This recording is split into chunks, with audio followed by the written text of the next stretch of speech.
is the word. I've worked on a non-emission, like an older one, or one from back home. Super simple. You could take the car, you could take everything, you could take the cylinder head in like 15, 20 minutes. Literally. There isn't anything. Pull the car, pull the manifold, valve cover, cylinder head. Yeah, that's all it is. This took a while because the nerve-wracking part is this is a collector car. You can't just cap stuff and throw stuff. You want everything to work the way it was intended. So routing all these vacuum hoses with an old manual that is half faded, that was not fun.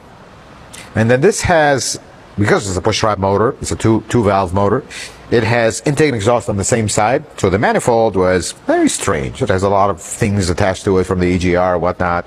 That was interesting. Here's where we're at with this car. So this car came, actually let's walk over there. I'll show you why we did the head gasket.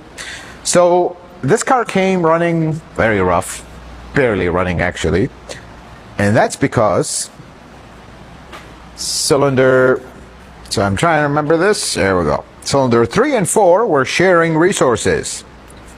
Yeah, that's not good. This is common with these. Problem is, for some reason, the VIN, when you put it in the system, it pops up as strange car and you can't pull parts for it. So we had to do a little bit of investigation. We found that gasket kit, which they still make it. It's a full kind of engine refresh kit. Cylinder head wasn't warped, but the valves were not sealing, so we sent it to the machine shop. We got that taken care of.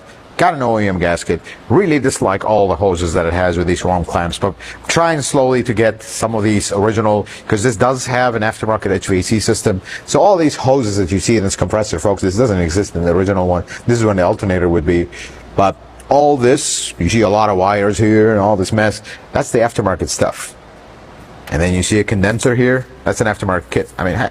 If we need to get AC, although this engine, you put AC load on it, it's already underpowered to begin with. And then we have the wiring for the hinge also here. But this engine is very simple to work on, folks. But in 2025, finding people that are willing to spend the time to figure all this vacuum mess out, I understand.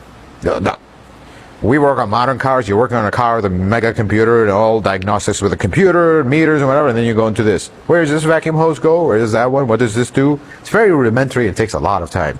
But probably the crown jewel of emission stuff for this car is this guy right here. Just look at this.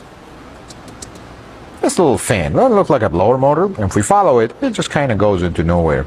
That is a carburetor fan. Just God bless the folks that did this. They were doing their best with what they had. But that is supposed to blow.